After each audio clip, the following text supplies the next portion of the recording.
wicha ahinya ka intiere county ma Kisumu kinyi makawuono. So Peter, nyaka sani wang'eni nitiere weche mopogore opogore mabende osepedhi e nyim kamiti ma kamano. Mabende kaluwore kod jogo mabende ochung'ne weche go mag chike pachoka. Giwacho ni gik mabende osechwal e nyim kamiti ma kamano gin gigo ma ok nyal kal ka oko Jokenya ok odhi ombulu mar paro kata referendum.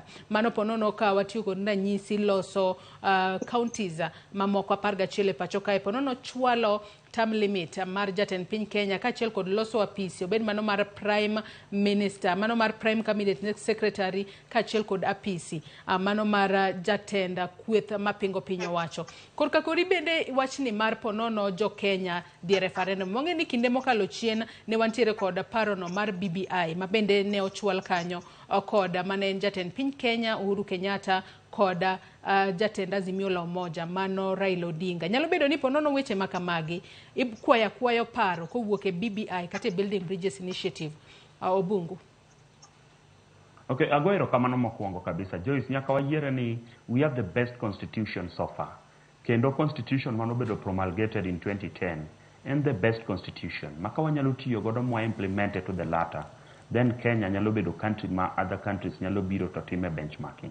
But the only problem one got in governance and the people at the top, the people ma hold the highest offices, ogidwar ni respect the rule of law.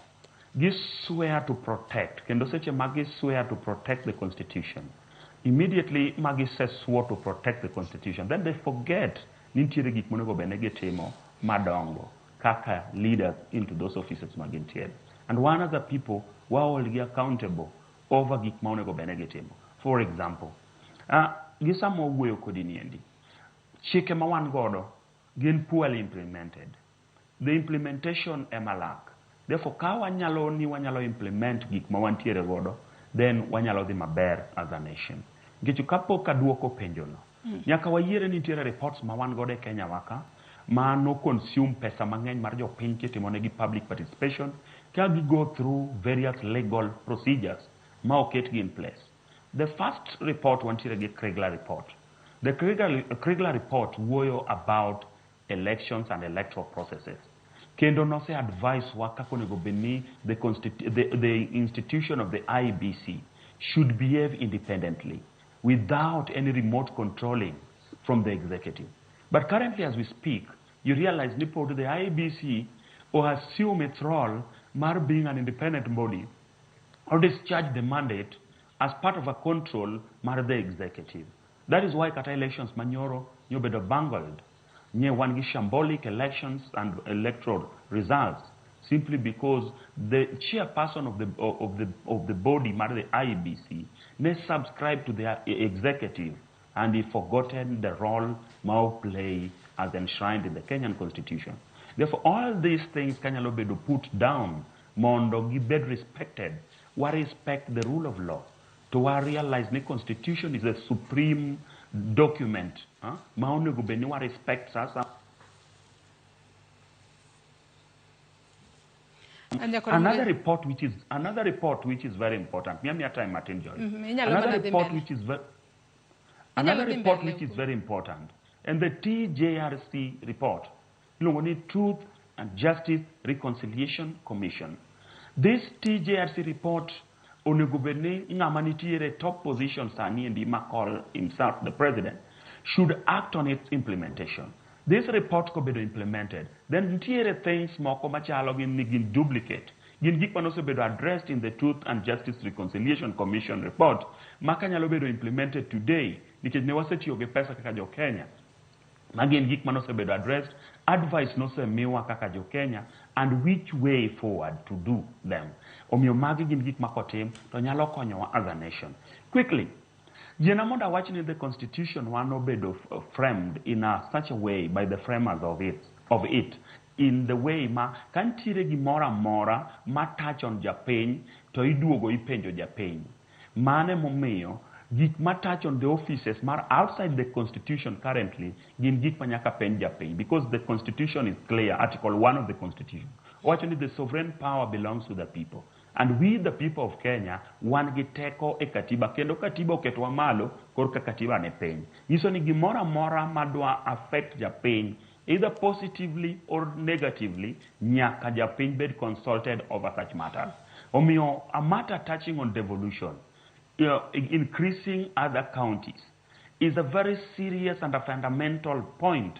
Manyaka require the concept and nyaka require the consent mar japiny mondo japiny oyie ni onego bed ni medone county. And I fully agree ni nitiere counties moko ma lack representation. Nitie kuonde moko yani places moko ma lack representation nikech devolution was ideally the transfer of power and resources close down to the people, to the villages. Therefore, resources and power should now be transferred immediately close down to the people. That is why pesa mang'eny mabedo retained at the national level should not be there at the national level while the people are suffering at the villages. Onego bedni 15% mabiro e counties cha obed increased kaka ne the BBI ne propose to 35%. Nyiso ni the national government should at least remain gi pesa matin maginyalo discharge godo functions mantiere kaka omigi through the Schedule 4 man the constitution man work on the separation of power. But you realize that the national government is still onindo e functions monego bedni biro nyaka counties.